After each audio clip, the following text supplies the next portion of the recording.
You're listening to Small Bikes, Big Hearts. This podcast is brought to you with thanks to Verdant Brewery, whose donation has directly helped St Luke's Hospice with their valuable work in the community.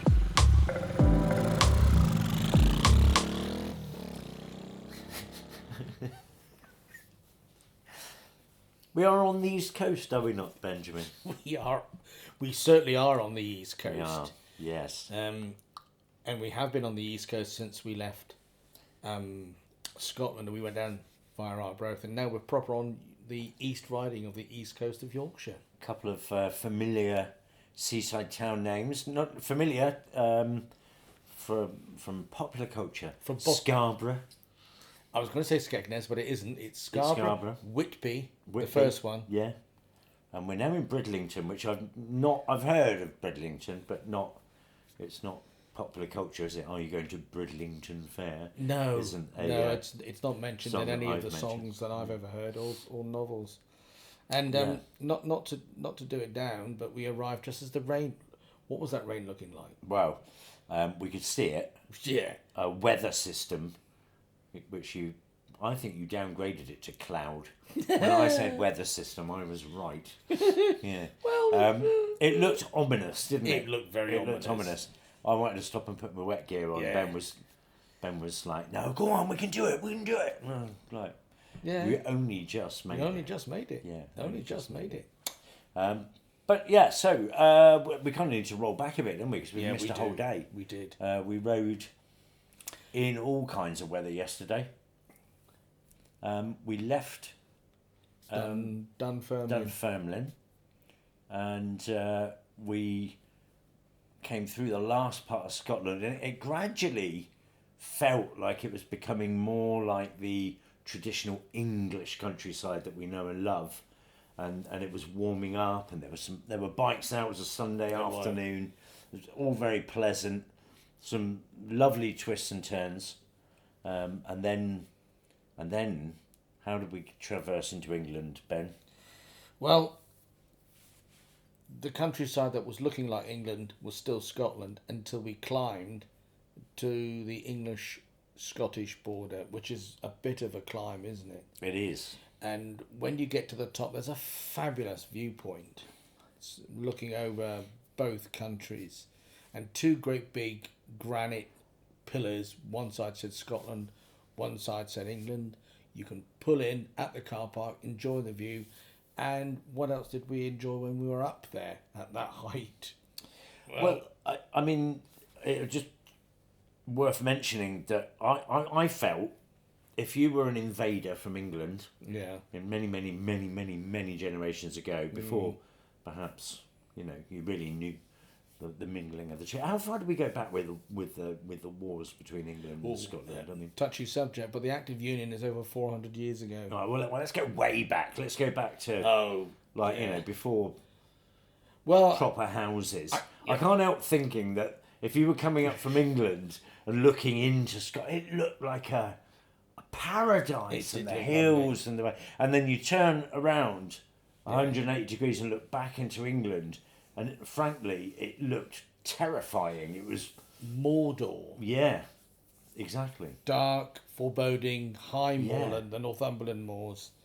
Yeah. But very soon we couldn't see any of it. No, because as we stood there, our friend the rain turned up again. Yeah. Here comes Lorraine again. There comes Lorraine again. Yeah. I think we were cloud level, weren't we? So the clouds hit us. Yeah. And it fell down. So that entry back into the UK after the beautiful afternoon riding in the what we was almost like early summer was really bleak. It was bleak, and it was starting to get a bit cold. And one thing, the road down south is the A66, and talk about undulating. How often did it say blind summits and curves? If it said it once, it said it 10 or 15 times. There was quite an interesting couple of sections where you're on the road here and you're looking at the disappearing point, and the road continues here, and the bit in between is just guesswork. You have no idea what is going to happen as we fall off into the next dip. But yeah, it certainly made for some interesting riding. And we found ourselves just outside Bishop's Auckland. Thank you. Last night in a tiny little kind of village area at the Saxon Inn. The Saxon theme was quite strong in that area. It was. The Saxon Inn sits at Saxon Green, opposite the oldest Saxon church in England. Complete. That is Saxon still church. Yeah. That is still complete. Yeah. And it is a lovely little building. I managed to get a picture of it in the spring sunshine. Lovely little place. But the Saxon Inn has got like a more modern houses immediately surrounded it, so it's a little bit incongruous. Its actual setting. It should be isolated out in the countryside with this little church, but there was a few houses around it. It was like a 1970s housing estate. Yes, it really, wasn't it? Yeah. Yeah. Very pleasant, of course. Yeah. And we learned something last night. Well, I learned something. Well, we both learned something. We had dinner there, and oh, my good. There's something called a Parmo in Middlesbrough. It's based in Middlesbrough. We had a Parmo each. This was the Saxon Parmo. The Saxon their speciality. Parmo. Right? Yeah. And apparently it's a thing. It's like passes is to Cornwall, Parmo is to Middlesbrough. And it was chicken breast with bacon, and it was breaded. Battered. Yeah. And then baked in cheese. Oh, and the size of it. Oh my God. The size was immense. I couldn't How many believe chickens do you think went into one Parmo? a flock. Yeah, a flock. Of chickens. Yeah. And a dairy of cheddar cheese. This thing was massive. Absolutely massive. Delicious, but yeah, way too much. So that food. was the Saxon Inn. So we left there this morning and we started on that east coast drive down. Yeah. What we're noticing is the sections of countryside seem to be separated by landmass. So you're riding along valley floors or plains, and then the landscape just rises up ahead of you, and then you're climbing into the cold air. Yeah. And I'd have to say that ride over the moor, the high moorland, before Whitby, and then dropping into Whitby, scrubbing off all that altitude really quickly. That was impressive. I like that. Yes, it was. It's the North York Moors, and you can see them from quite some distance as you travel down from the north. They rise up, don't they? This range of hills, and you've got no choice but to go up and over them and down into Whitby. Yeah. So we're kind of varying from our proposed route a little bit. We're winging it a bit, aren't we, at the moment? Which is kind of nice. It was the only the only part of the trip that we hadn't firmly locked down, and actually it's just as well because we're kind of freestyling it a little bit, aren't we? And properly hitting the east coast. We're going to go over the Humber Bridge. Over the Humber Bridge, which I'm looking forward to. We've been over some crackers. We've been over the Forth, the Queen's Ferry crossing, it's called, which is the new Forth Bridge. We've been over the Severn Bridge. That was quite impressive as well. We've been over the Tay Bridge. Yeah, a lot of bridges. A lot of bridges. Yeah. So Humber tomorrow. And then we're going to sort of head roughly towards Kings Lynn kind of area. Kings Lynn, Lincolny. Yeah, we don't know yet. We'll see. But anyway, there we go. That's kind of bikes are going fantastic. Yeah. What slowed down, if anything, is the charity donations. It happens a lot on a month-long thing. There's an initial flurry of interest and support. We would love, because we've got 7 days left to break that next kind of £1,000 marker, which is the £4,000 marker. And the only way, obviously, that we can do that is through likes, shares, conversation, hashtag 1,000 Bikers for Change if you're in any way associated to the motorcycling fraternity. Facebook and Instagram, TikTok, if you're on it, you can like and share the posts just so other people see them.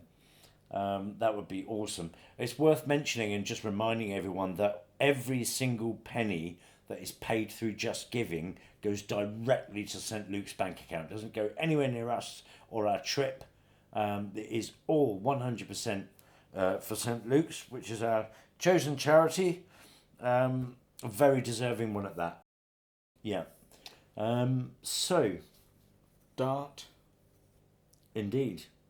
Thank our sponsors. Yeah. Well, we've got two actually. We yeah. have two. First and foremost, Dart, but we're doing them in alphabetical order. Dartmoor Photographic, which is also like a sister company to Dart Print in Tavistock. So they very kindly printed some T-shirts for us. The camera upon which we present was also lent to us by them, those guys. And we are talking to them about the book when we get back, The Motorcyclist's Guide to Great Britain. Of course, we can't forget Paul Sutcliffe and Dental Engineers. Now, I'm going to do a kind of a, because he's also SD, the Dental Supplies Group. So what's interesting about Dental Engineer is Paul set up a network of 400 engineers around the country and is currently kind of building almost like a trade, a group where people can get buyers group and like a trade organisation. But Paul is so passionate about what he does. Yeah. And he's supported both bikes. So thank you, Paul, and the team there. We are away down across the Humber Bridge tomorrow. We'll catch up with you after our ride. After our ride? Yeah. Do we know what the weather's doing tomorrow, Ben? More of the same, I think. More of the same. On and off. More mad dashes. It's not until Wednesday, apparently, the day after, that the really warm air starts turning up, and I can't wait. I can't wait either. I want to be throwing away clothes because we don't need them. Yeah. Okay, all good. Well, it's now time for us to sort out our food, so we're going to leave it at that and say a good night. So the frown always worries me when you look at the back of the camera. It's like... Yeah, I always think... Didn't it? Good news that KTM are on the grid. Might try and find some highlights. Yeah.